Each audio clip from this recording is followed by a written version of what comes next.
La trahison n'arrive pas en criant. Elle arrive par la voix de celui que vous avez aimé toute votre vie, un matin d'hiver ordinaire, pendant que vous préparez votre café en croyant encore appartenir au monde que vous avez construit. C'était un jeudi, le 7 février. Lyon se réveillait sous un brouillard glacé qui montait de la Saône, ce froid humide qui pénètre les os et ramène des souvenirs qu'on préfère oublier. J'étais dans la cuisine de mon appartement rue de la République, cet immeuble d'angle avec de hautes fenêtres donnant sur la place, quand le téléphone a sonné. Le nom sur l'écran, Mathis, mon fils unique. J'ai décroché le cœur serré, parce qu'une mère sent ces choses-là. Une mère sait toujours quand quelque chose ne va pas, même avant d'entendre le premier mot. La voix de Mathis était étrange, trop contrôlée, comme quelqu'un qui a répété ce qu'il allait dire. Il est allé droit au but, sans détour, sans préparation. Il m'a dit qu'il se mariait le lendemain dans une cérémonie à Versailles, au château de la Colle Noire, un endroit qui coûte une fortune à louer. Il m'a dit qu'il avait retiré l'argent de mes comptes parce qu'il devait payer le mariage, la lune de miel, les préparatifs. Il m'a dit qu'il avait vendu mon appartement parce que Clémence trouvait que c'était un mauvais investissement et que l'argent serait mieux utilisé pour acheter une maison à leur nom, à Neuilly-sur-Seine. Et puis, avec la même voix calme de quelqu'un qui commente la météo, il m'a dit que je ne pouvais pas venir au mariage. Ma belle-mère, Geneviève Moreau, ne m'aimait pas. Elle trouvait que ma présence serait gênante, que je ne correspondais pas au profil des invités, qu'il valait mieux pour tout le monde que je reste à Lyon et que je leur souhaite simplement du bonheur de loin. Je suis restée muette, complètement muette. Je n'arrivais pas à comprendre ce que j'entendais. Mon fils, le petit garçon que j'avais bercé quand il pleurait de colique, que j'avais consolé quand il avait eu son premier chagrin d'amour à l'école, que j'avais encouragé quand il doutait de lui-même, ce même fils me disait que j'avais été volée, jetée et exclue de sa vie comme si j'étais un vieux meuble qui ne servait plus à rien. Et puis je l'ai entendu, ce rire, étouffé mais reconnaissable. Clémence était à côté de lui, elle écoutait tout, elle riait de mon humiliation. Elle riait parce qu'elle avait réussi. Elle avait arraché mon fils de moi, elle avait pris mon argent, elle m'avait transformé en rien. Mathis m'a demandé si j'allais bien, si j'avais tout compris. J'ai répondu que oui, avec un calme dont je ne savais même pas d'où il venait. J'ai dit que je comprenais parfaitement, que je leur souhaitais beaucoup de bonheur à lui et à Clémence, que j'espérais qu'ils seraient très heureux ensemble. Il a semblé soulagé. Il m'a remercié pour ma compréhension. Il a dit qu'il savait que je comprendrais, que j'avais toujours été une mère sensée. Il a raccroché. Je suis restée là, debout, au milieu de la cuisine, le téléphone à la main et le café qui refroidissait sur la cuisinière. Lyon continuait à se réveiller dehors, indifférente à ma douleur. Les gens allaient au travail, les magasins ouvraient, la vie continuait comme si rien ne s'était passé. Mais pour moi, tout était fini. Ou du moins, c'est ce que mon fils croyait. Laissez-moi revenir au début, pour que vous compreniez comment j'en suis arrivée là. Mathis est né quand j'avais 28 ans, fruit d'un mariage qui semblait parfait de l'extérieur, mais qui était pourri de l'intérieur. Mon mari, Laurent Vaillard, était ingénieur civil, un homme respecté à Lyon, propriétaire d'une entreprise de construction qui érigeait des immeubles élégants dans toute la région Rhône-Alpes. Pour le monde, nous étions le couple idéal. Pour moi, c'était une prison silencieuse où chaque jour, je devenais plus petite, plus invisible, plus insignifiante. Laurent contrôlait tout, l'argent, les décisions, même les vêtements que je portais. Il disait qu'il faisait ça parce qu'il m'aimait, parce qu'il voulait me protéger. Mais la protection qui étouffe n'est pas de l'amour, c'est du contrôle. Quand Mathis est né, j'ai pensé que tout changerait. J'ai pensé que j'aurais enfin quelqu'un qui me regarderait avec une vraie admiration. Quelqu'un qui dépendrait de moi non pas comme d'une propriété, mais comme d'un refuge. Et pendant des années, c'était exactement comme ça. Mathis était mon monde. Je l'emmenais à l'école tous les matins. Je l'attendais à la porte quand il sortait. Je l'aidais avec ses devoirs. Je préparais ses plats préférés. J'écoutais ses histoires sur ses amis et ses professeurs. Pendant que Laurent construisait des immeubles, moi, je construisais un fils. Ou du moins, c'est ce que je croyais faire. Laurent est mort quand Mathis avait 17 ans. crise cardiaque foudroyante sur un chantier à Grenoble. D'un coup, je me suis retrouvée veuve, responsable d'un adolescent rebelle et d'une entreprise que je n'avais aucune idée de comment gérer. C'est là que j'ai découvert que mon mari avait tout très bien organisé, non pas par générosité, mais par méfiance. Il y avait des clauses, des protections juridiques, des documents enregistrés dans des études notariales à Strasbourg et Annecy qui garantissaient que rien ne pouvait être vendu ou déplacé sans l'autorisation expresse de 3 avocats différents. Laurent pensait que j'étais trop incompétente pour m'occuper seule du patrimoine. Ironiquement, cette méfiance allait devenir mon salut des décennies plus tard. J'ai vendu l'entreprise de construction pour un montant juste et j'ai investi l'argent de façon conservatrice en suivant les conseils d'un avocat de confiance que Laurent avait. J'ai acheté l'appartement rue de la République, j'ai mis Mathis dans une bonne école privée et je me suis consacrée à être la meilleure mère possible. Il est entré à l'université, il a obtenu son diplôme en gestion, il a commencé à travailler dans une entreprise de conseil à Paris. J'étais fière de chacune de ses réussites, de chaque promotion, de chaque fois qu'il m'appelait pour me parler des projets importants qu'il gérait. Je pensais avoir tout fait correctement. Je pensais que mon fils était l'homme intègre que j'avais élevé. Et puis, il y a 2 ans, il m'a présenté Clémence. Elle est apparue un dimanche d'automne, quand Mathis est venu me rendre visite à Lyon. Elle portait un manteau Chanel blanc, un sac Hermès, des chaussures qui coûtaient probablement plus cher que ma facture d'électricité annuelle. Des cheveux blonds parfaitement coiffés, un maquillage impeccable, ce genre de beauté construite dans des salons chers du 6e arrondissement. Elle m'a salué avec 2 bises froides, a regardé autour de mon appartement avec un sourire qui n'atteignait pas ses yeux et a commenté, d'une voix trop douce pour être sincère, que l'endroit avait un charme vintage intéressant. Vintage. Comme si ma vie était une pièce d'antiquaire. Mathis était transformé en sa présence. Il riait à des blagues qui n'étaient pas drôles. Il était d'accord avec des opinions absurdes. Il se pliait pour satisfaire chacun de ses caprices. Pendant le déjeuner, Clémence a parlé sans arrêt de sa famille, les Moreau, qui avaient des entreprises d'importation, des propriétés à Cannes, des connexions politiques importantes. Elle a dit que sa mère, Geneviève Moreau, était une femme de vision, qui savait ce qui était le mieux pour la famille et qui ne tolérait pas les gens qui n'étaient pas à la hauteur du nom Moreau. Elle m'a regardé quand elle a dit ça et j'ai parfaitement compris le message. Je n'étais pas à la hauteur. J'étais le passé provincial que Mathis devait laisser derrière lui s'il voulait appartenir au monde des Moreau. Dans les mois qui ont suivi, les appels de Mathis sont devenus plus rares. Quand il appelait, il parlait vite, toujours pressé, toujours avec Clémence en arrière-plan disant qu'ils avaient un rendez-vous, un dîner, une réunion. Il a arrêté de venir me voir. Il a arrêté de me demander comment j'allais. Il a arrêté d'être mon fils et est devenu le fiancé de Clémence Moreau, un accessoire bien éduqué dans son monde de luxe et d'apparence. Et puis est venu cet appel. Jeudi, 7 heures du matin. Je préparais mon café quand le téléphone a sonné. J'ai vu son nom sur l'écran et j'ai décroché immédiatement, avec cette attente stupide de mère qui croit encore que son fils appelle parce qu'il a de la nostalgie. Sa voix était différente, ferme, trop adulte, trop froide. Je suis restée là, debout dans la cuisine, le téléphone à la main et le café qui refroidissait sur la cuisinière. Lyon continuait à se réveiller dehors, indifférente à ma douleur. Les gens allaient au travail, les magasins ouvraient, la vie continuait comme si rien ne s'était passé. Mais pour moi, tout était fini. Ou du moins, c'est ce que mon fils croyait. Parce que Mathis ne savait pas une chose. Il ne savait pas que ces clauses que Laurent avait créées étaient toujours actives.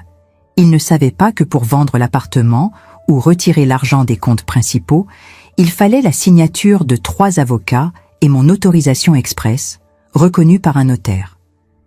Il ne savait pas que l'appartement qu'il croyait avoir vendu était toujours à mon nom, protégé par des documents qu'il n'avait jamais vus. Il ne savait pas que l'argent qu'il croyait avoir volé était dans des comptes qui exigeaient des authentifications biométriques et des mots de passe que seul je connaissais. Mathis avait vendu une illusion. Il avait volé un fantôme. Et demain, quand il serait devant 300 invités au château de la Colle Noire, entouré de la famille Moreau et de Clémence, dans sa robe de mariée très chère, Il découvrirait que sous-estimer sa vieille mère provinciale avait été la plus grande erreur de sa vie. J'ai bu mon café lentement, en regardant le brouillard se dissiper sur la Saône. J'avais toute une journée devant moi, une journée pour préparer la leçon que mon fils n'oublierait jamais, parce qu'il y a des choses qu'une mère pardonne.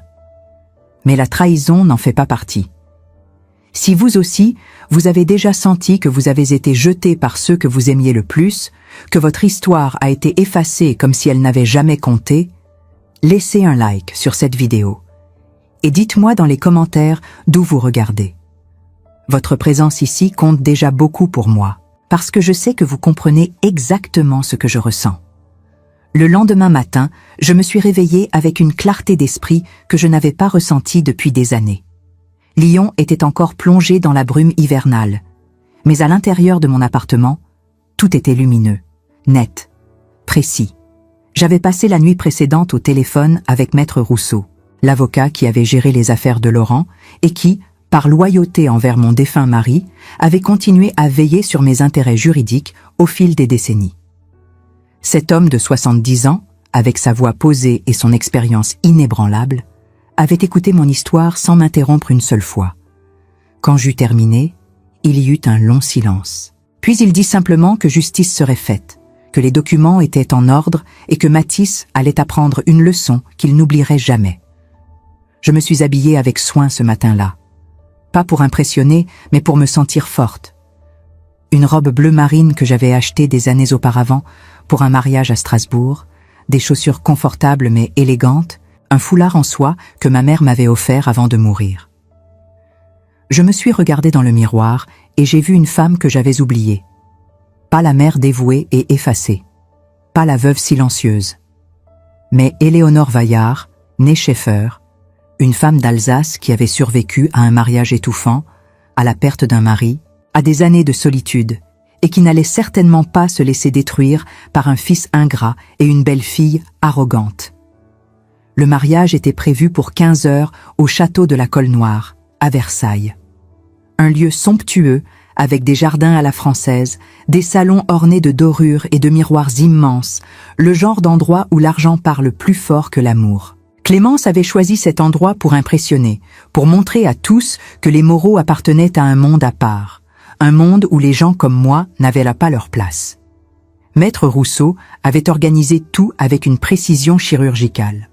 3 avocats seraient présents, chacun portant des documents certifiés, prouvant que la vente de l'appartement était frauduleuse, que les comptes bancaires étaient protégés par des clauses légales inviolables et que Mathis avait commis une fraude grave en se faisant passer pour le propriétaire légitime de biens qui ne lui appartenaient pas.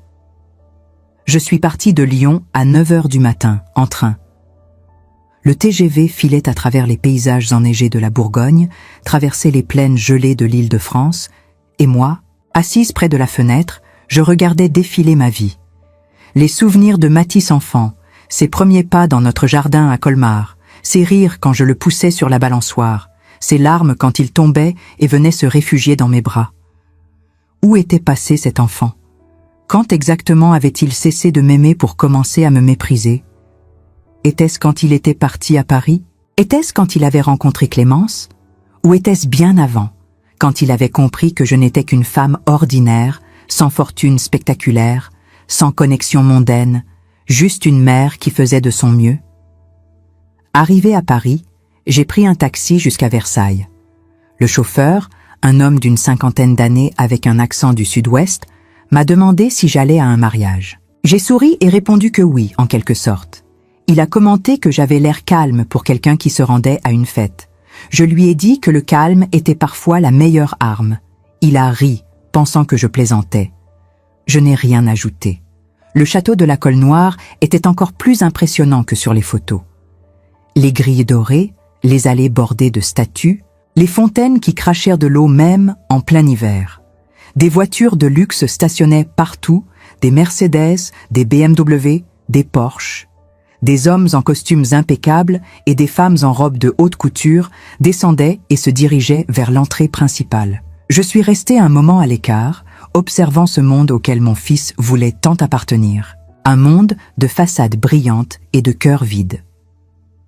Maître Rousseau m'attendait près de l'entrée latérale, accompagné de 2 autres avocats, Maître Blanchard et Maître Dufresne, tous deux vêtus de costumes sombres, portant des mallettes en cuir qui contenaient les preuves irréfutables de la fraude de Matisse. Ils m'ont salué avec respect, m'ont assuré que tout était sous contrôle et que l'intervention aurait lieu au moment le plus stratégique, juste avant l'échange des vœux, quand tous les invités seraient réunis et attentifs. Je suis entré discrètement dans le château, évitant les regards, me fondant dans le décor comme une ombre. Le salon principal était magnifique, décoré de roses blanches, de lys, de candélabres en cristal. Les chaises étaient recouvertes de tissus ivoires, les allées parsemées de pétales. Au fond, près de l'autel improvisé, se tenait Matisse, mon fils. Il portait un smoking noir parfaitement ajusté, ses cheveux coiffés en arrière, son visage rayonnant d'un bonheur que je ne reconnaissais pas. À côté de lui, Clémence, resplendissante dans une robe de mariée signée par un grand couturier, probablement payée avec l'argent qu'elle croyait avoir volé. Elle souriait, saluait les invités, jouait son rôle de princesse moderne avec une aisance qui me donnait envie de vomir. Je me suis assise au fond, dans un coin sombre, là où personne ne me remarquerait. Autour de moi, les invités bavardaient, riaient, prenaient des selfies, complimentèrent la décoration, admiraient le couple parfait. Personne ne savait que dans quelques minutes, ce conte de fées allait se transformer en cauchemar. Personne ne savait que la mère exclue, humiliée, volée, était là, attendant le moment parfait pour rétablir la vérité. La cérémonie a commencé. Un officiant élégant, probablement payé une fortune, a pris place devant Matisse et Clémence. Il a parlé de l'amour éternel, de l'union sacrée, de la famille qui se construit sur la confiance et le respect. Chaque mot me brûlait. Confiance? Respect? Ces mots n'avaient aucun sens dans la bouche d'un fils qui avait trahi sa mère sans le moindre remords. L'officiant a demandé s'il y avait quelqu'un dans l'assemblée qui s'opposait à cette union. Le silence habituel. Personne n'ose jamais s'opposer dans ces moments-là, sauf que cette fois, ce silence a été brisé. Pas par moi, mais par Maître Rousseau, qui s'est levé calmement, suivi de ses 2 collègues, et s'est avancé vers l'autel avec une autorité tranquille qui a figé toute la salle. Matisse m'a vu. Nos regards se sont croisés, et j'ai vu la panique envahir ses yeux. Clémence, elle, m'a regardé avec un mélange de confusion et de mépris, comme si elle ne comprenait pas ce qu'une vieille femme comme moi faisait là. Geneviève Moreau, assise au premier rang, s'est levée d'un bond, furieuse, exigeant de savoir ce que signifiait cette interruption. Maître Rousseau a souri poliment et a expliqué, d'une voix claire et posée, que cette union ne pouvait avoir lieu tant que certaines questions légales n'étaient pas résolues. Il a sorti les documents, les a remis à l'officiant, puis s'est tourné vers Matisse et Clémence. Il a expliqué que la vente de l'appartement de Lyon était invalide, que les comptes bancaires n'avaient jamais été vidés, que tout ce que Matisse avait cru voler appartenait toujours légalement à Éléonore Vaillard et était protégé par des clauses que seul un tribunal pouvait lever. Le silence qui a suivi était assourdissant. 300 invités retenaient leur souffle. Clémence est devenue blanche comme sa robe. Matisse a balbutié, cherchant des mots qui ne venaient pas. Geneviève Moreau, rouge de rage, a crié que c'était un scandale, une humiliation, que les Vaillard allaient le payer pour cet affront. Mais Maître Blanchard, avec un calme glacial, lui a rappelé que la seule personne qui avait commis une fraude était Matisse, et que si les Moreau souhaitaient poursuivre cette affaire devant les tribunaux, ils seraient les bienvenus. Je me suis levé. Tous les regards se sont tournés vers moi. J'ai avancé lentement vers l'autel, sans hâte, savourant chaque pas. Quand je suis arrivé devant Matisse, je l'ai regardé droit dans les yeux. Il tremblait. Mon fils, qui m'avait trahi avec tant de légèreté, tremblait comme un enfant pris en faute. Je lui ai dit, d'une voix calme mais ferme, que j'avais passé ma vie à le protéger, à l'élever, à croire en lui. Que j'avais sacrifié mes rêves pour qu'il puisse réaliser les siens. Mais que trahir sa mère, voler ce qui ne lui appartenait pas, me jeter comme un déchet, ça, c'était impardonnable. Je lui ai dit qu'il avait fait un choix, qu'il avait choisi l'argent, le prestige, une femme qui ne l'aimait que pour ce qu'il pouvait lui offrir. Et maintenant, il devrait vivre avec ce choix, sans moi, sans mon pardon, sans mon amour. Clémence a essayé de parler, de se défendre, mais je ne lui ai même pas accordé un regard. Elle n'existait pas pour moi. Elle n'était qu'une ombre, un fantôme de richesse et de vanité. Je me suis tournée vers l'assemblée et j'ai dit que parfois, les mères doivent laisser leurs enfants tomber pour qu'ils apprennent à se relever. Que parfois, l'amour le plus dur est celui qui dit non. Puis, je suis partie, sans me retourner, sans larmes. Maître Rousseau et ses collègues m'ont suivi. Derrière moi, j'ai entendu des murmures, des exclamations, le chaos qui explosait dans ce salon autrefois si parfait.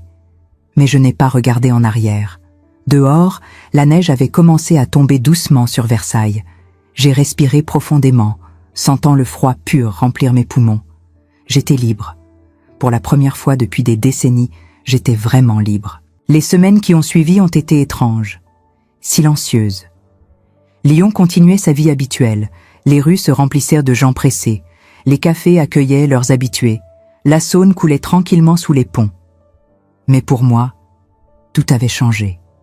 Mon appartement que j'avais cru perdu était toujours là, intact, légalement protégé. Mon argent, que je pensais volé, restait sur mes comptes, inaccessible sans mes autorisations. Mathis avait tout perdu ce jour-là à Versailles. Pas seulement l'argent qu'il espérait, pas seulement le mariage somptueux qu'il avait planifié, mais quelque chose de bien plus précieux, sa crédibilité, sa dignité et sa mère. Les premiers jours après Versailles, je me suis réveillée avec une sensation étrange. Ce n'était pas de la joie, ni du soulagement complet, mais plutôt une forme de paix inquiète, comme après une tempête qui a tout détruit, mais qui laisse enfin place au silence. Je marchais dans les rues de Lyon avec un regard différent, remarquant des détails que je n'avais jamais vus auparavant. Les façades anciennes restaurées avec soin, les petites librairies cachées dans les ruelles du vieux Lyon, les terrasses où les gens riaient ensemble sans se soucier du lendemain. Pendant des années, j'avais traversé cette ville comme une ombre, concentrée uniquement sur mon rôle de mère, sur mes responsabilités, sur mes inquiétudes pour Mathis. Maintenant, libérée de ce fardeau, je redécouvrais le monde. Maître Rousseau m'a tenu informé des conséquences juridiques avec une régularité presque paternelle. Il m'appelait tous les vendredis après-midi, me racontant les développements avec une voix calme qui ne trahissait aucune émotion, mais je sentais qu'il était satisfait de voir la justice suivre son cours. Mathis avait essayé de plaider l'ignorance, prétendant qu'il ne savait pas que les biens étaient du protégé, que Clémence l'avait influencé, qu'il regrettait profondément. Mais les preuves étaient accablantes. Il avait signé des documents falsifiés, présenté de fausses procurations, menti à des notaires. La fraude était claire, intentionnelle et grave. Les Moreau, horrifiés par le scandale et craignant pour leur réputation si soigneusement construite au fil des générations, avaient rompu tout contact avec lui du jour au lendemain. Clémence avait annulé le mariage le jour même, refusant catégoriquement d'être associée à un homme qui n'avait ni fortune ni honneur. Geneviève Moreau, cette femme hautaine qui m'avait jugée indigne de son cercle, avait même déposé une plainte contre Mathis pour avoir sali le nom de sa famille, comme si ce nom était une relique sacrée qu'il avait profanée. Mon fils s'est retrouvé seul, complètement seul, abandonné par celle qu'il avait choisie au détriment de sa mère, rejeté par la famille qu'il voulait tant impressionner, poursuivi par la justice pour ses actes, et moi, la mère qu'il avait méprisée, humiliée, volée, j'étais la seule personne au monde qui aurait pu lui tendre la main. Mais je ne l'ai pas fait. Pas par cruauté, mais par nécessité. Parce que certaines leçons ne s'apprennent que dans la douleur. Parce que le pardon facile n'enseigne rien. Il ne fait que perpétuer les mêmes erreurs. Mathis a essayé de me contacter plusieurs fois, avec une insistance qui ressemblait presque au désespoir. D'abord par téléphone. Des appels que je n'ai pas décrochés, laissant mon portable vibrer sur la table de la cuisine pendant que je buvais mon café en regardant par la fenêtre. Puis par message, des textes désespérés où il disait qu'il était désolé, qu'il avait fait une erreur terrible, qu'il voulait tout arranger, qu'il ne comprenait pas comment il avait pu en arriver là. Je lisais chaque message, lentement, cherchant dans ces mots une compréhension réelle de ce qu'il avait fait. Mais je ne trouvais que du regret pour les conséquences, jamais de vraie compréhension de la trahison elle-même. Je n'ai répondu à aucun. Le silence, j'avais appris, était parfois la réponse la plus puissante. Puis il est venu à Lyon. C'était un samedi matin de mars, sous une pluie glaciale qui transformait les pavés en miroirs gris. J'étais dans mon salon, en train de lire un livre sur l'histoire de l'Alsace, quand j'ai entendu la sonnette. Je me suis levée, j'ai regardé par l'œilleton. Mathis était là, trempé jusqu'aux os, les cheveux collés sur le front, les yeux rouges et gonflés. L'air complètement brisé. Il portait le même manteau qu'il avait à Versailles, mais il semblait 10 ans plus vieux. Il a frappé à la porte, d'abord doucement, puis plus fort. Il a appelé « Maman, s'il te plaît, ouvre, je sais que tu es là, il faut qu'on parle, je t'en supplie. » Sa voix tremblait, cassée par l'émotion et probablement par le froid. Il est resté là pendant presque 1 heure, alternant entre les supplications et les silences lourds, espérant peut-être que je finirais par céder. Mais je n'ai pas ouvert. Je suis restée assise dans mon fauteuil, le livre fermé sur mes genoux, écoutant ses appels se faire de plus en plus faibles, jusqu'à ce qu'il parte finalement, vaincu par mon silence. Après son départ, je me suis effondrée. Pas parce que je regrettais ma décision, mais parce que c'était épuisant de rester forte. J'ai pleuré pour la première fois depuis Versailles, des larmes silencieuses qui coulaient sans que je puisse les arrêter. Je pleurais pour le petit garçon qu'il avait été, pour la relation que nous avions eue, pour les rêves que j'avais nourris de voir mon fils devenir un homme bon et intègre. Mais je pleurais aussi de soulagement, parce que je savais que j'avais fait le bon choix, que l'aimer ne signifiait pas accepter d'être détruite par lui. Mes amies à Lyon, celles qui prenaient le café avec moi tous les jeudis à la boulangerie de la place Bellecour, ont essayé de me convaincre de lui pardonner. Simone, une femme douce qui avait perdu son mari l'année précédente, me disait que les mères pardonnent toujours, que c'est dans notre nature, que les enfants font des erreurs et que c'est notre rôle de les aider à se relever. Marguerite, plus âgée et plus sévère, ajoutait que la famille est sacrée, que le sang ne ment jamais, qu'un fils reste un fils, même quand il a mal agi. Elle parlait avec la meilleure intention du monde, mais aucune d'entre elles n'avait été volée par son propre fils. Aucune n'avait été exclue du mariage de son enfant parce qu'elle n'était pas assez bien pour la belle famille. Aucune ne comprenait vraiment ce que j'avais ressenti ce matin-là, quand Mathis m'avait appelé pour m'annoncer ma propre destruction avec une voix joyeuse, presque légère. Je leur ai expliqué calmement que le pardon sans changement réel n'est pas du pardon, c'est de la complaisance. Que si je pardonnais trop facilement, Mathis n'apprendrait rien. Qu'il recommencerait, peut-être pas avec moi, mais avec quelqu'un d'autre. Que mon rôle n'était pas de le sauver de ses erreurs, mais de lui permettre d'en comprendre la gravité. Elles ont hoché la tête, mais je voyais dans leurs yeux qu'elles ne comprenaient pas vraiment. Pour elles, une mère qui refuse de pardonner est une mère qui a échoué. Mais moi, je savais que c'était exactement le contraire.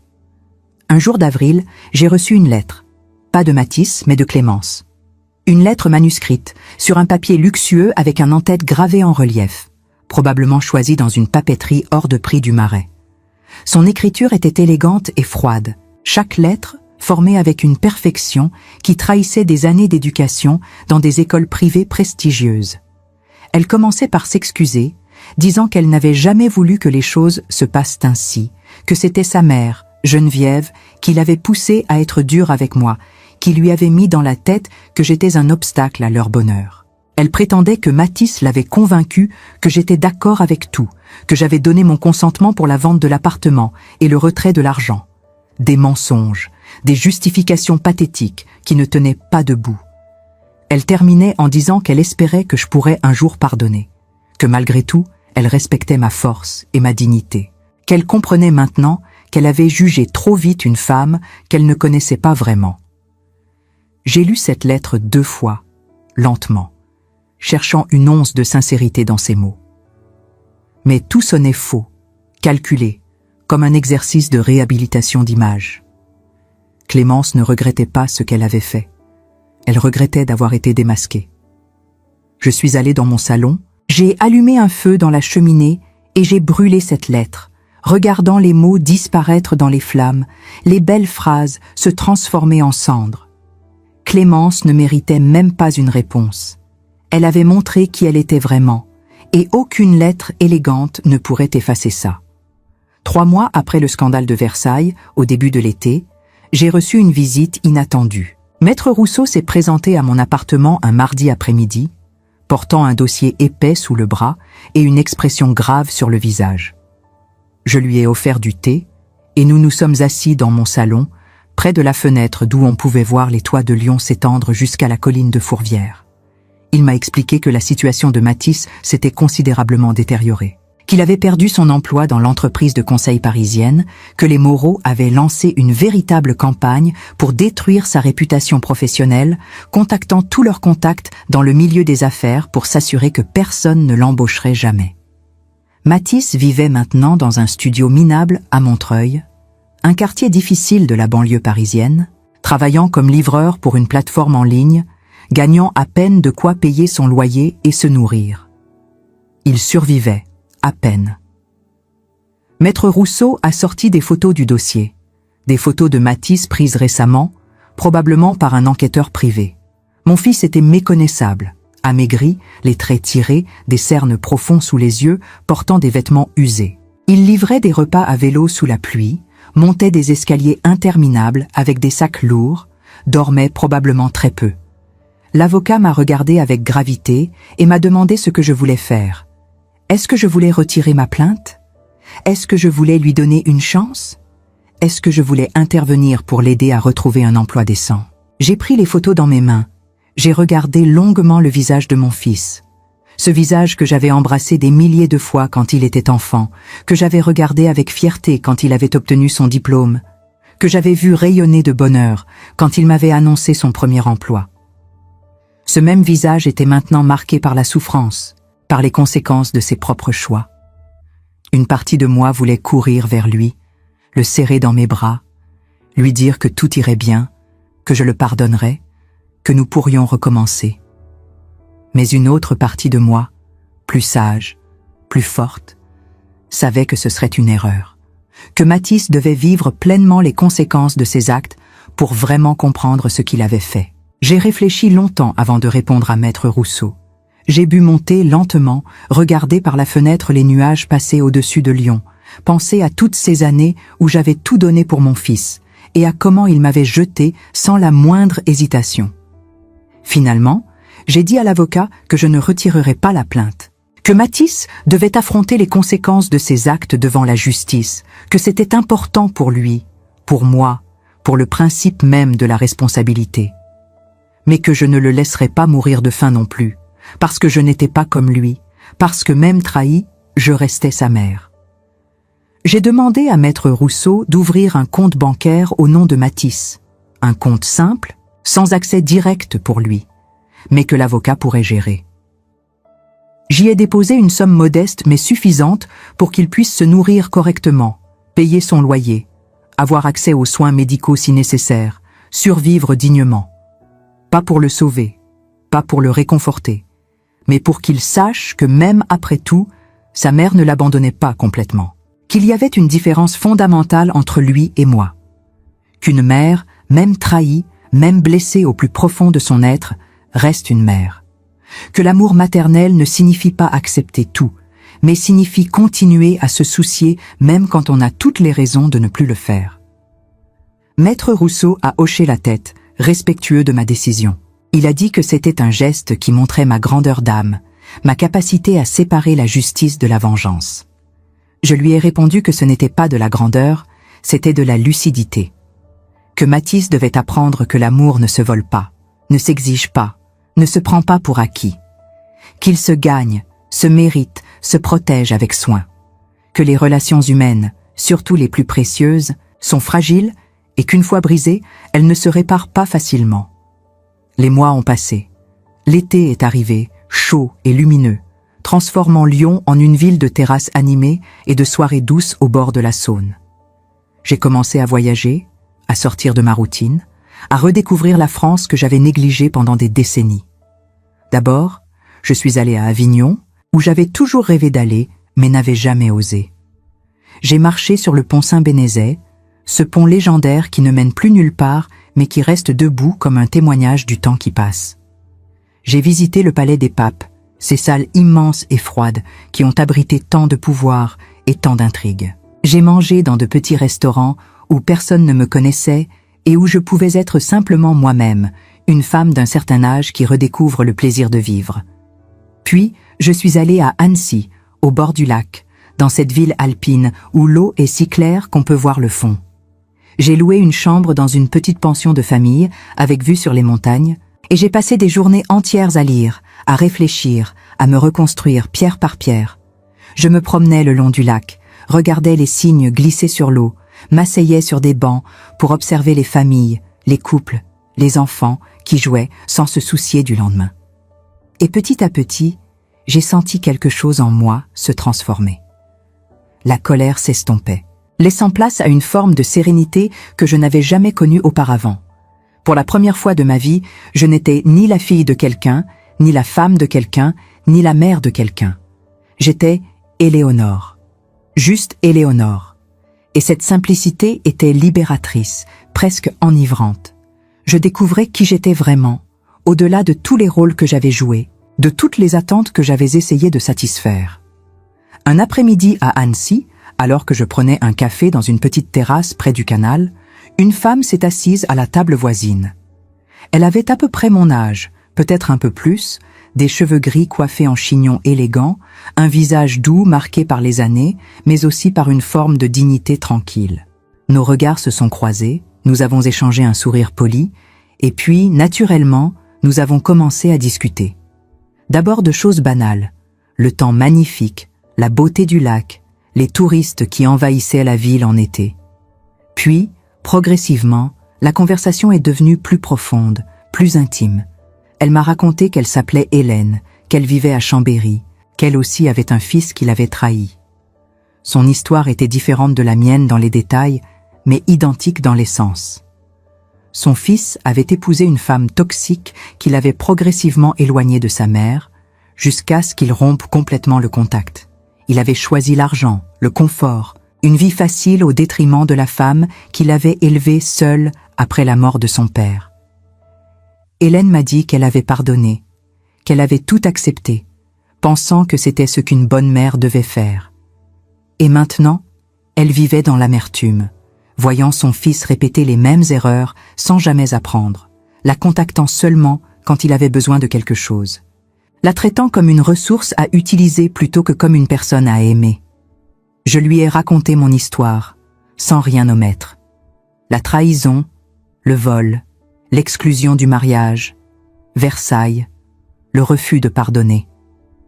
Elle a écouté en silence, les larmes aux yeux, hochant la tête comme si chaque mot résonnait en elle. Quand j'ai terminé, elle a pris ma main dans les siennes, des mains marquées par le travail et le temps, et m'a dit d'une voix tremblante que j'avais fait le bon choix. Que parfois, aimer quelqu'un signifie le laisser tomber pour qu'il apprenne à voler de ses propres ailes. Que le pardon facile ne répare rien, qu'il ne fait qu'encourager la répétition des mêmes comportements destructeurs. Nous avons parlé pendant des heures, jusqu'à ce que le soleil commence à descendre derrière les montagnes et que l'air devienne plus frais. Nous avons partagé nos douleurs, nos doutes, nos espoirs. Et pour la première fois depuis longtemps, je ne me suis pas sentie seule. Je me suis sentie comprise, validée, forte. Hélène m'a donné son numéro de téléphone, m'a fait promettre de garder contact. Nous nous sommes revus plusieurs fois après ça, et elle est devenue une amie précieuse, quelqu'un qui comprenait vraiment ce que j'avais traversé. En rentrant à Lyon ce soir-là, alors que le train filait à travers les paysages alpins baignés par la lumière dorée du couchant, j'ai reçu un message de Mathis. Court, simple, différent de tous les autres. Il disait qu'il avait compris, qu'il ne me demanderait plus de pardon parce qu'il savait qu'il ne le méritait pas, qu'il respectait ma décision, même si elle lui faisait mal, qu'il passerait le reste de sa vie à essayer de devenir l'homme que j'avais voulu qu'il soit, même si je ne voulais plus le voir, même si je ne lui parlais plus jamais. J'ai lu ce message plusieurs fois, assise près de la fenêtre du train, regardant défiler les montagnes. Et j'ai pleuré. Pas de tristesse, pas de colère, mais de soulagement profond. Mon fils avait enfin compris. Peut-être trop tard pour nous, pour notre relation. Mais pas trop tard pour lui, pour sa propre vie, pour son propre chemin. 8 mois ont passé depuis ce jour à Versailles. 8 mois pendant lesquels j'ai reconstruit ma vie pierre par pierre, comme on restaure une vieille maison abîmée par les tempêtes, avec patience, avec soin, sans précipitation. Lyon est resté mon port d'attache, mais je ne suis plus la femme qui vivait enfermée dans son appartement, attendant les rares appels de son fils, espérant des miettes d'affection comme une mendiante attend l'aumône. Je suis devenue quelqu'un d'autre, quelqu'un que j'aurais dû être depuis longtemps, mais que j'avais oublié en cours de route. J'ai rejoint une association d'aide aux femmes victimes de violences familiales et d'abus psychologiques, une petite organisation installée dans le 7e arrondissement de Lyon, dans un immeuble discret, près de la place Jean Massé. Au début, j'y allais simplement pour écouter, pour comprendre que je n'étais pas la seule à avoir été manipulée, trahie, rendue invisible par ceux qui prétendaient m'aimer. Les réunions avaient lieu tous les mercredis soirs, dans une salle modeste mais chaleureuse, avec des chaises disposées en cercle et du thé qui infusait dans une vieille théière en céramique. Les femmes qui venaient là avaient toutes des histoires différentes, mais partageaient la même douleur, celle d'avoir été effacées, diminuées, détruites par des gens qu'elles aimaient. Il y avait Nadia, une femme d'origine algérienne qui avait fui un mari violent après 25 ans de mariage. Il y avait Sophie, dont la fille toxicomane lui avait volé toutes ses économies pour acheter de la drogue. Il y avait Chantal, dont les enfants adultes refusaient de lui parler parce qu'elle avait osé se remarier après la mort de leur père. Chacune portait son fardeau avec une dignité qui me bouleversait. Et petit à petit, en les écoutant, j'ai commencé à parler aussi, à partager mon histoire, à dire à voix haute ce que j'avais gardé enfoui au fond de moi. La première fois que j'ai raconté mon histoire complète au groupe, j'ai pleuré du début à la fin. Pas de honte, mais de libération. Dire les mots à voix haute, devant des femmes qui comprenaient vraiment, qui ne me jugeaient pas, qui ne me disaient pas que je devrais pardonner parce que c'est ce que font les bonnes mères.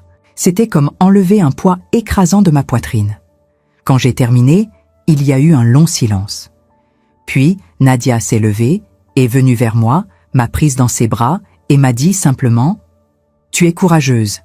Tu as fait ce que j'aurais voulu avoir la force de faire il y a 20 ans. » J'ai découvert que mon expérience pouvait aider d'autres femmes à trouver le courage de dire non, de poser des limites, de se respecter, même quand tout le monde leur disait qu'elles devaient me pardonner et oublier.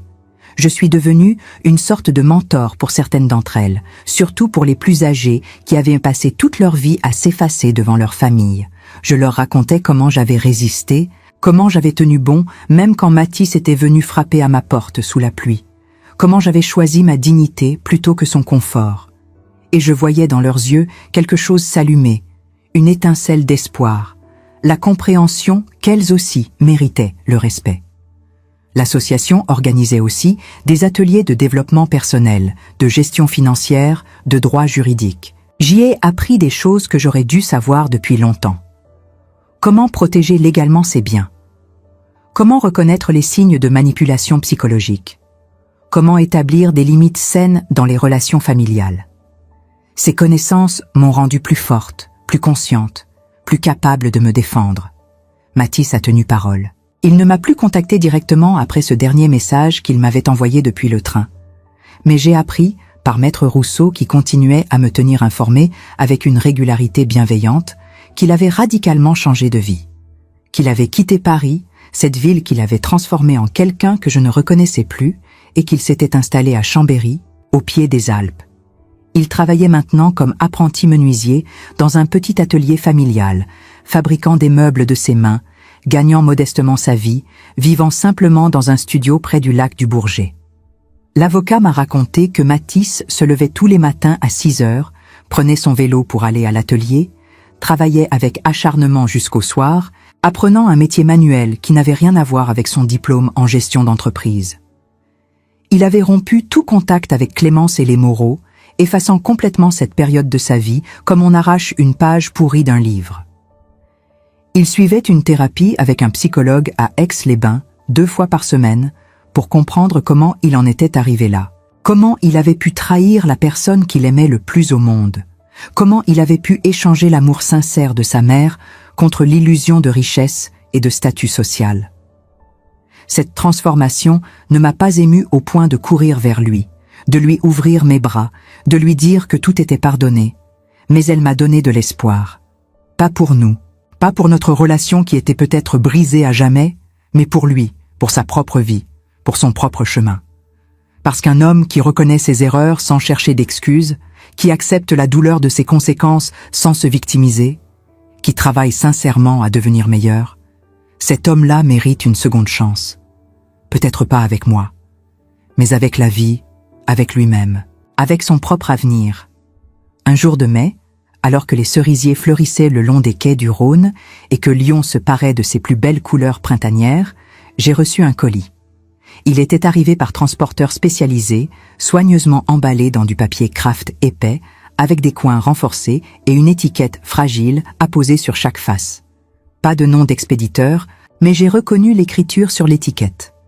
L'écriture de Matisse, que je connaissais depuis qu'il avait appris à former ses premières lettres à l'école primaire. J'ai ouvert le colis lentement, avec précaution, dans mon salon baigné par la lumière douce de l'après-midi. À l'intérieur, enveloppée dans du tissu de protection, il y avait une petite table en bois. Pas n'importe quel bois, mais du noyer français, avec des veines magnifiques qui couraient sur toute la surface comme des rivières sur une carte. La table était travaillée avec un soin extraordinaire, chaque détail montrant des heures de travail patient et minutieux. Les courbes étaient douces et harmonieuses, les joints parfaitement ajustés, les finitions impeccables. On voyait qu'elle avait été fabriquée avec amour, avec respect, avec cette attention aux détails que seuls les vrais artisans possèdent. C'était une œuvre d'art, humble mais magnifique, et glissée sous un pied, maintenue par un petit morceau de ruban, une note manuscrite sur du papier simple. Je l'ai dépliée avec des mains tremblantes. « Maman, je ne demande pas ton pardon. Je ne le mérite pas et je le sais. Mais je voulais que tu saches que chaque meuble que je fabrique maintenant, je le fais en pensant à toi. En pensant à tout ce que tu as construit pour moi quand j'étais enfant, à toutes les heures que tu as passées à m'élever, à m'enseigner, à croire en moi-même quand je ne croyais pas en moi-même. Je ne peux pas réparer ce que j'ai cassé. Je ne peux pas effacer la douleur que je t'ai causée. Mais je peux essayer de construire quelque chose de beau avec ce qu'il me reste, avec la personne que je suis en train de devenir. Merci de m'avoir appris que l'amour véritable dit la vérité, même quand elle fait mal. Merci de ne pas avoir cédé quand j'ai frappé à ta porte sous la pluie. Si tu l'avais fait, je n'aurais jamais vraiment changé. Matisse. J'ai lu cette note plusieurs fois, assise sur mon canapé, les larmes coulant silencieusement sur mes joues. Ce n'était pas une demande de pardon. Ce n'était pas une tentative de manipulation. C'était une reconnaissance pure et simple de ce qu'il avait fait, et une acceptation des conséquences. Pour la première fois depuis cette terrible journée de février, j'ai senti que mon fils commençait vraiment à comprendre. J'ai posé cette table près de ma fenêtre, celle qui donne sur la Saône et qui capte la lumière du matin. Chaque jour, en prenant mon café, je la regarde. Et je me souviens. Pas de la trahison, même si elle fait toujours partie de mon histoire. Pas de la douleur, même si elle a laissé des cicatrices que je porterai toujours. Mais de la leçon. Que parfois, laisser quelqu'un tomber est la plus grande preuve d'amour qu'on puisse donner. Que le pardon immédiat n'efface pas les conséquences et n'enseigne rien. Que la dignité se gagne en disant non quand tout le monde attend qu'on dise oui. Les femmes de mon association me demandent souvent, lors de nos réunions du mercredi soir, si j'ai pardonné à Matisse. Si je compte un jour le revoir, lui parler, reconstruire quelque chose avec lui. Je leur réponds toujours la même chose, avec honnêteté, je ne sais pas. Peut-être un jour, quand assez de temps aura passé, quand je sentirai que ce serait juste et sain pour nous deux. Peut-être jamais, si je réalise que certaines blessures sont trop profondes pour guérir complètement. Mais ce qui est sûr, c'est que je ne regrette rien. Absolument rien. Parce que si j'avais pardonné facilement, si j'avais ouvert ma porte ce jour-là sous la pluie glaciale de mars, si j'avais accepté ses excuses sans qu'il change vraiment et profondément, je lui aurais donné la permission tacite de recommencer. De me trahir encore, peut-être d'une autre manière, de croire qu'une mère pardonne toujours, quoi qu'il arrive, sans condition, sans limite. Et je ne suis pas ce genre de mère. Je suis celle qui aime assez fort pour dire « tu as gravement mal agi, tu dois assumer pleinement les conséquences, et je ne te sauverai pas de toi-même parce que ce serait te voler la possibilité de grandir vraiment. » Aujourd'hui, alors que j'écris ces mots dans mon appartement de Lyon, assise à ma table près de la fenêtre, avec le soleil de fin d'après-midi qui éclaire les pierres anciennes de la rue de la République et fait danser des reflets dorés sur la Saône, je me sens en paix. Pas une paix facile, pas cette sérénité superficielle qu'on obtient en évitant les conflits ou en fermant les yeux sur les injustices. Mais une paix gagnée, construite sur la vérité, sur le respect de soi, sur le refus absolu d'être une victime passive de ma propre histoire. Mon histoire n'est pas unique. Je le sais maintenant, après avoir entendu tant de récits similaires dans mon association. Partout en France, partout dans le monde, il y a des mères trahies par leurs enfants, des femmes utilisées, volées, jetées par ceux qu'elles ont élevées avec amour et sacrifice. On leur dit de pardonner au nom de l'amour familial sacré. On leur dit que c'est leur devoir de mère, que les enfants passent avant tout, que le sang est plus fort que tout. Mais moi, je dis non. Je dis non parce que l'amour sans respect n'est pas de l'amour, c'est de l'exploitation déguisée en affection. Parce que le pardon sans changement réel n'est pas du pardon. C'est de la complaisance qui permet aux abus de continuer. Si vous êtes une mère qui a été trahie, volée, humiliée par votre enfant, écoutez-moi bien, écoutez chaque mot que je vous dis. Vous n'êtes pas obligé de pardonner. Vous n'êtes pas obligé d'oublier comme si rien ne s'était passé. Vous avez le droit absolu de poser des limites claires et fermes. Vous avez le droit de dire que ce qui a été fait est impardonnable. Ou du moins, que le pardon devra attendre, peut-être des années, peut-être pour toujours. Vous avez le droit de vous respecter vous-même, même si cela signifie perdre temporairement ou définitivement celui que vous aimez le plus au monde. J'ai appris quelque chose de fondamental dans cette épreuve. Au final, la seule personne avec qui vous passerez absolument toute votre vie, du premier souffle au dernier, c'est vous-même. Et vous méritez de vivre cette vie dans la dignité, dans le respect, dans l'amour-propre. Pas dans l'humiliation silencieuse qu'on vous demande d'accepter au nom de la famille. Mathis n'est plus mon fils comme il l'était avant cette terrible journée de février. Il ne le sera probablement jamais plus. Il est devenu un homme que je respecte de loin, que je surveille avec un mélange d'espoir prudent et de distance protectrice, mais que je ne laisse plus entrer dans mon cœur sans protection, sans méfiance. La confiance qu'il a brisée ne se reconstruit pas facilement. Peut-être qu'un jour, dans des années, quand il aura vraiment prouvé par ses actes qu'il a changé, nous pourrons reconstruire quelque chose de nouveau. Une relation différente, plus adulte, plus équilibrée, basée sur le respect mutuel et non plus sur le dévouement aveugle que j'avais pour lui. Peut-être pas. Peut-être que cette rupture est définitive et qu'il devra vivre avec les conséquences de ses choix pour le reste de sa vie. Mais ce qui compte vraiment, ce qui me permet de dormir en paix la nuit et de me regarder dans le miroir chaque matin sans honte, c'est que j'ai survécu, que j'ai choisi ma dignité plutôt que son confort, que j'ai refusé d'être la victime éternelle de son égoïsme, et que je ne regrette rien, absolument rien de ce choix difficile mais nécessaire. Voilà mon histoire. Celle d'une mère qui a refusé d'être une victime résignée. Celle d'une femme qui a appris, tard dans sa vie mais pas trop tard, que dire non est parfois la plus belle preuve d'amour qu'on puisse offrir, à soi-même d'abord, et paradoxalement aussi à ceux qu'on refuse de sauver de leurs propres erreurs. Celle d'une Alsacienne têtue qui a compris que la sagesse ne vieillit pas avec le corps, elle devient simplement invisible pour ceux qui regardent le monde avec arrogance et mépris. Et si vous vous reconnaissez dans mes mots, si vous avez vécu quelque chose de semblable ou si vous vivez actuellement une situation comparable, sachez que vous n'êtes pas seul dans cette douleur, que votre valeur en tant que personne ne dépend absolument pas de ceux qui vous ont trahi, peu importe leur lien de sang avec vous, que vous avez le droit de reconstruire votre vie selon vos propres termes, même à 65 ans comme moi, même à 70, même à 80. L'âge n'est pas une prison qui nous empêche de choisir notre propre chemin. parce qu'il n'est jamais trop tard pour choisir soi-même. Jamais trop tard pour regarder son reflet dans le miroir et dire avec conviction « Je mérite mieux que ça ». Jamais trop tard pour être libre, vraiment libre, libéré du poids des attentes injustes et des sacrifices non réciproques. Aujourd'hui, je marche dans les rues d'Avignon, cette ville que j'ai appris à aimer pendant mes voyages de reconstruction. Je me promène le long du Rhône, je visite les petites galeries d'art cachées dans les ruelles médiévales, je prends mon café dans des terrasses où personne ne connaît mon histoire, où je peux être simplement Éléonore. Je participe aux réunions de mon association à Lyon, j'aide d'autres femmes à trouver leur propre force, je partage les leçons que j'ai apprises si douloureusement.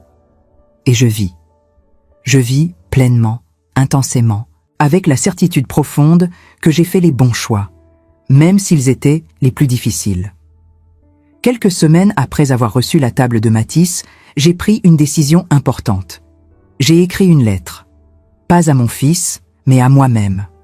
Une lettre où j'ai mis par écrit tout ce que j'avais appris, toutes les leçons de cette terrible épreuve, toutes les vérités que je voulais ne jamais oublier. Je l'ai scellée dans une enveloppe que j'ai placée dans le tiroir de cette belle table en noyer. Et un jour, peut-être, si Matisse et moi nous retrouvons vraiment, je la lui montrerai. Pour qu'il comprenne vraiment le chemin que j'ai parcouru. Pour qu'il sache exactement ce que sa trahison m'a coûté, mais aussi ce qu'elle m'a appris. Certaines mères ne sont pas faites pour être oubliées ou jetées comme des choses sans valeur. Certaines mères ne sont pas faites pour pardonner l'impardonnable au nom d'un amour qui serait à sens unique. Nous sommes faites pour être respectées, honorées, écoutées. Et si ce respect ne vient pas naturellement, alors nous avons le droit et même le devoir envers nous-mêmes de l'exiger. Si cette histoire vous a touché profondément, si vous avez ressenti la même douleur ou découvert la même force en vous, je vous invite sincèrement à vous abonner à cette chaîne.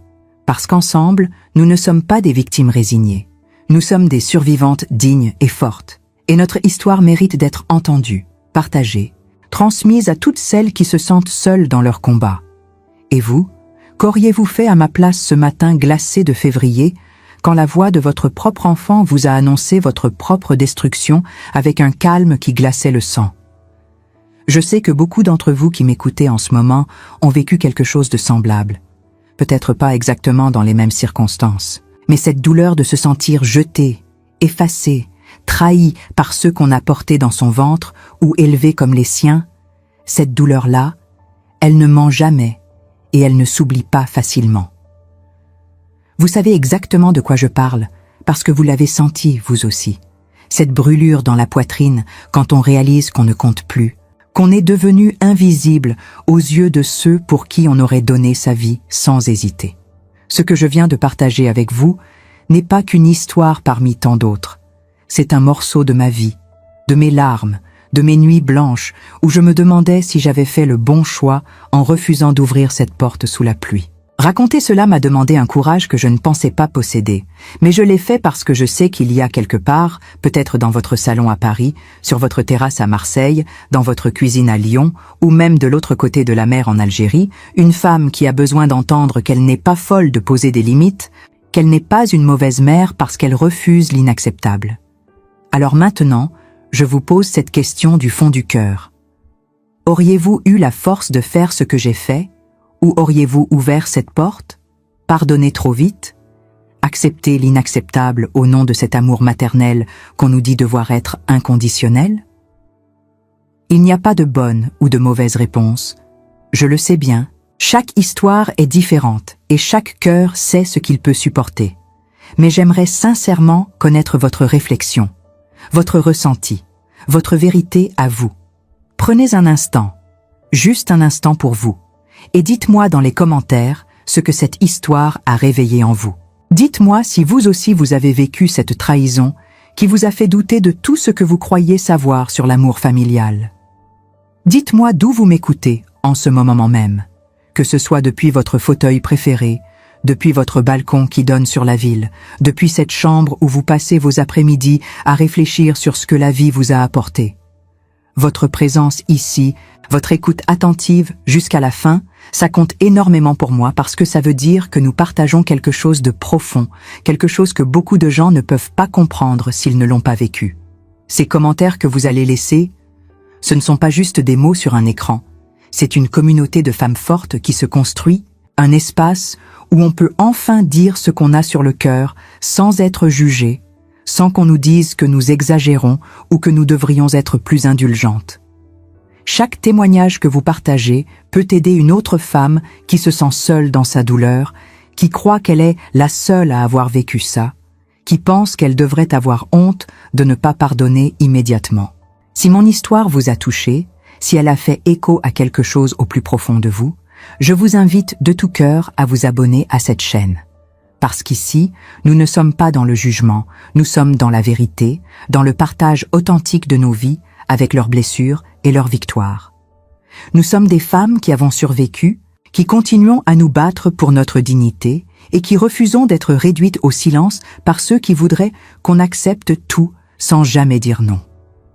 Vous savez, pendant des décennies, j'ai cru que ma valeur dépendait de mon dévouement à mon fils, que si j'étais une bonne mère, il m'aimerait toujours inconditionnellement en retour.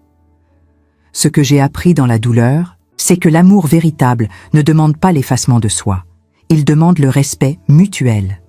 Et si vous êtes ici à m'écouter jusqu'au bout, c'est probablement parce que vous aussi, vous avez compris cette vérité difficile mais libératrice.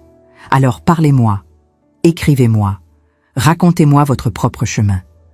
Dites-moi si vous avez trouvé la force de dire non ou si vous cherchez encore ce courage. Dites-moi d'où vous venez. Quelle ville, quel pays vous abrite pendant que vous écoutez ces mots qui résonnent peut-être comme un écho de votre propre vie. Et surtout, abonnez-vous à cette chaîne, parce qu'ensemble, nous sommes plus fortes que seules, et nos histoires méritent d'être entendues, respectées et honorées comme elles le sont vraiment. Notre force ne réside pas dans notre capacité à tout pardonner sans condition, mais dans notre capacité à nous respecter nous-mêmes, assez pour exiger ce respect des autres, même de nos propres enfants. Et c'est ce message que je veux continuer à partager avec vous, encore et encore, aussi longtemps que vous voudrez bien m'écouter.